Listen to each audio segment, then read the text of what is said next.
Thank you, Delegate Polly. I call Delegate Plibersek.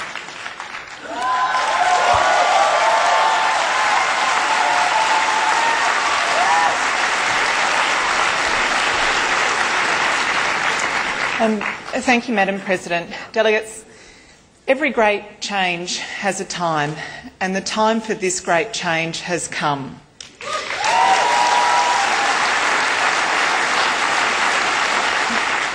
Today we heard from our Prime Minister about our National Disability Insurance Scheme that will build on great Labor reforms like universal superannuation and Medicare. But delegates, this issue before us right now, this issue of marriage equality, is also a great change whose time has come. We are discussing today whether Australians should be allowed to publicly acknowledge and celebrate their love and their relationships regardless of gender or sexuality. And delegates, I believe that we must remove this discrimination from our party platform.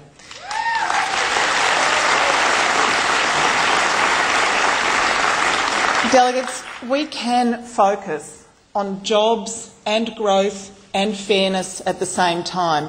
We don't have to make a choice between economic prosperity, a strong education system, a decent healthcare system, and this change that removes discrimination against gay men and lesbians. And delegates, I'll tell you this, I am here representing my constituents, my gay and lesbian constituents, but I'm also here representing my straight constituents, those people that stop me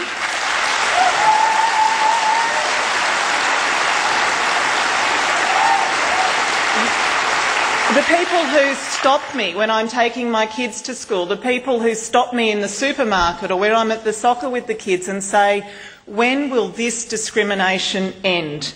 And delegates, can I tell you, I'm not just representing my constituents, gay, straight, the ones who care about equality and fairness.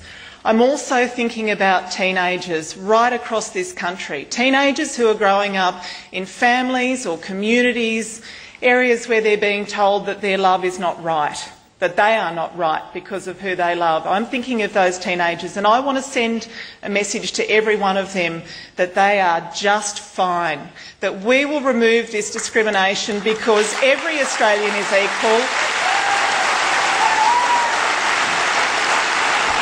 and because all love is equal. And delegates, nobody is asking the churches to change their views on marriage. I understand that people have strong religious views, and nobody is asking the churches to solemnise same-sex marriages. But I'll tell you this, marriage is more than a religious contract. It's a social acknowledgement of a strong and loving and committed relationship. It's a legal acknowledgement of a strong and loving and committed relationship. And we must not deny gay and lesbian Australians that right also.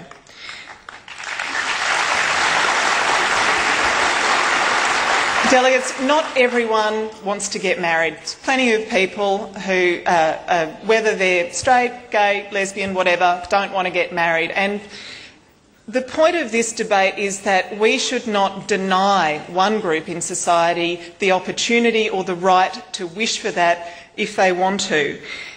I want to finish with this, delegates. We have achieved so much in relation to reform in this area. Those 85 pieces of legislation, that's Labor's work. Decriminalisation of homosexuality, that's Labor's work. We have this one last piece of discrimination to remove. It is not good enough to say to one group in our community, you're almost equal, you should just take that. We don't say to women, you're almost equal, give up the fight for equal pay. We don't say to people living with a disability, you're almost equal, you can't get your wheelchair up that ramp, there's no ramp into the cinema, but give up because you're almost equal. We don't say to immigrants to this country, you might have experienced a bit of racism in the workplace, but you're almost equal, so you don't have to fight that last achievement. And we must not say to gay and lesbian Australians, you're almost equal and that's good enough. Almost equal is not good enough.